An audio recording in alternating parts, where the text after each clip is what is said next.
Welcome to the reading session of Alienated in an Ancient Land, Episode 9. The Ancient Race. Who are they?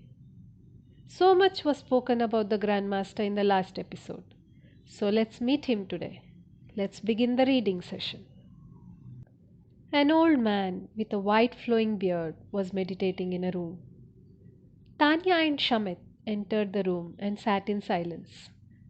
Shamit sat cross legged and closed his eyes in reverence. Tanya could not bring herself to meditate. She sat and waited for the Grandmaster to open his eyes. After what seemed like ages to Tanya, he opened his eyes and spoke. What ails you, my child? I had an encounter with a person with lustful emotions. I did control it for 2 days, but suddenly it got unstable. I am not able to meditate or focus, blurted out Tanya. If it is trying to come out, it wasn't grounded properly. Let us meditate together, said the Grandmaster and extended his hand. Tanya gently held on to his hand. It felt warm, tender, and soft. There were no wrinkles like the hands of the people of that age. A strange warmth began to flow through her body and gently spread into every pore, relaxing her. The Grandmaster's face was serene for a while, then shook with excitement. His lips curled into a wicked smile. And then, in an instant, his face regained his normal composure. A serene smile replaced the wickedness on his face. Shamit was oblivious to the happenings because he was engrossed in meditation. Shamit used to find it difficult to focus on extracting his astral body unless there was a charged positive atmosphere, initiated using incense sticks, earthen lamps, and energizing patterns around him. But here, there was no ornate pattern, earthen pots, or smell of incense sticks. The aura of the Grand Master was enough to clear Shamit's mind. He was able to extract his aural self and wandered around the place. Children played around the park merrily. Shamit watched them contentedly and moved around the place. He spotted the young woman, the caretaker of the children in the orphanage. She was keeping a watchful eye on the children. She then suddenly turned around violently and eyed Shamit. For a split second, he got scared and confused. Unless a person is dreaming or has the genes of the great seer, nobody can spot an oral body. Feeling conscious of her gaze following his movements, Shamit decided it was time to return to his body. Shamit opened his eyes in the room and spoke at once. What is different here, O Grandmaster? The grounding. Every place here is grounded to drain the emotions that are absorbed from the people of this planet, replied the Grandmaster. Is the caretaker? Shamit stopped midway, hesitating whether to ask the question. Yes, she is a seer blood, the Grandmaster replied serenely. So my problem was not that I lacked talent. Was it improper grounding that affected me? Asked Shamit, becoming courageous with each passing minute. Years of being mocked and snubbed had made him an introvert who never questioned the opposite person. He always stayed a mute spectator to everything around him. It improved when Tanya entered his life. She had come to him battered when her spaceship crash landed here. Staggering out of it, she summoned her powers to send a message to the nearest mystic person. Shamit jerked back to the current from his memoirs when the Grandmaster spoke. You see, the ancestry of the mystics surpasses the age of this Milky Way. Our forefathers spread through the galaxy with an aim in mind. With time, the significance got lost. for there was no way of communicating with the ancestors many lakhs of light years away, unless they used astral travel. Only seers can connect through the galaxy. Sadly, many of them were killed, and this pushed them to stop pursuing their gifts. The Grandmaster continued. Very few seers survive in this era. They can thrive only in a positive environment where they feel safe from any evil force. The Grandmaster explained. I see. If you are here, why didn't you help us when we were in trouble? I presume you could sense us, asked Shamit. If you observe, this place emits positivity. I am powerful because of this place. Take me away from here, and I become a reflection of a mortal living on this planet. I can't leave this place. You must come here. I feel guilty for not believing Tanya when she was trying to convince me to come here. I'm sorry, Tanya. He turned to her and apologized.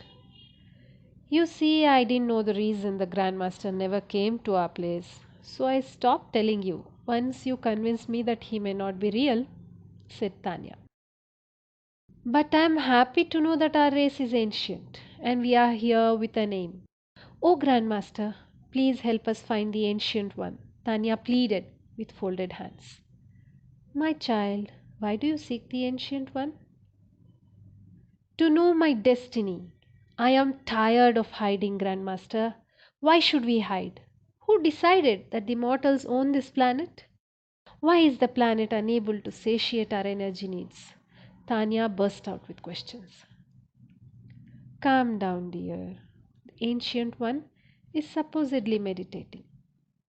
He cannot risk being discovered at this juncture, especially when the humans believe they own this place. Why do we have to hide? Repeated Tanya, anger bubbling inside her. She quickly checked herself and stopped her angry outburst. Strange how I can control every emotion that tries to destabilize me, said Tanya, composing herself.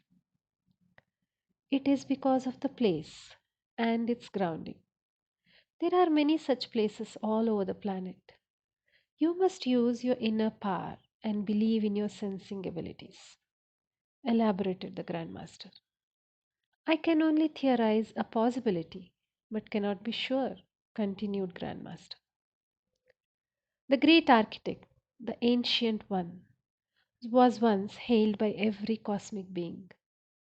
But with time, the significance of the ancient one got lost.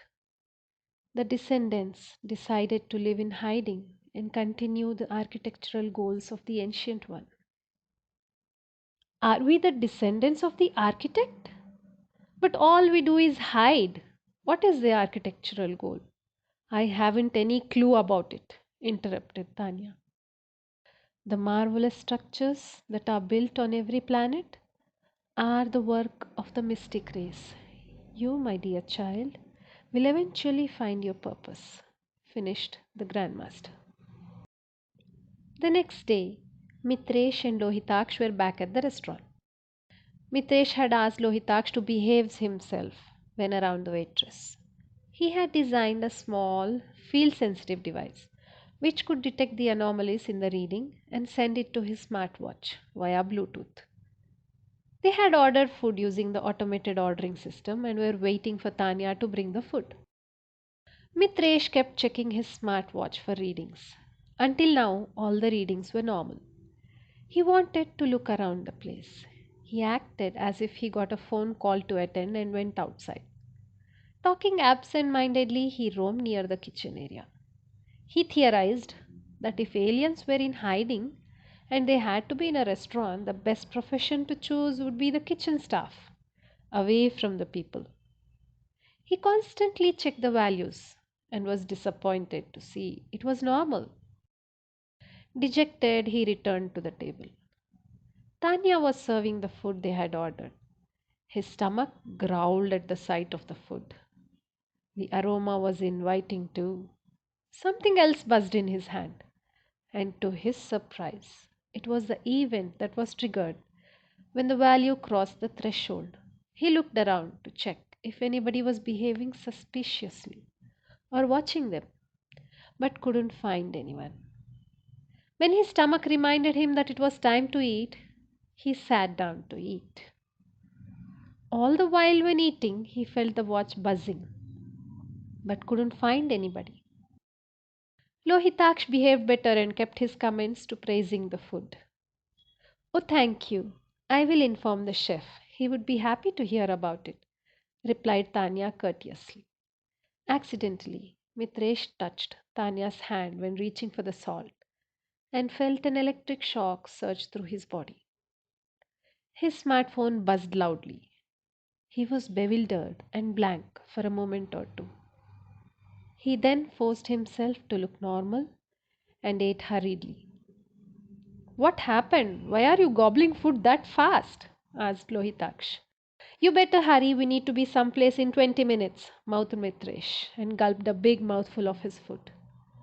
Within 5 minutes, they had finished their food and paid the bill. Mitresh pulled out Lohitaksh when he saw the other trying to shake hands with Tanya. Once out of the restaurant, Mitresh hailed a taxi and collapsed into it.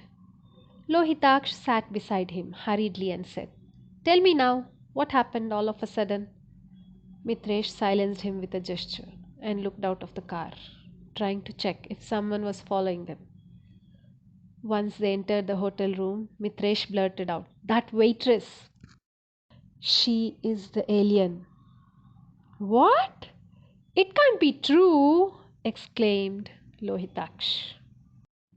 Is the story interesting now? Did you guess who the ancient race is? Well, if not, next episode reveals the ancient race that walked this earth. Don't forget to listen to a tiny story tomorrow. See you tomorrow then.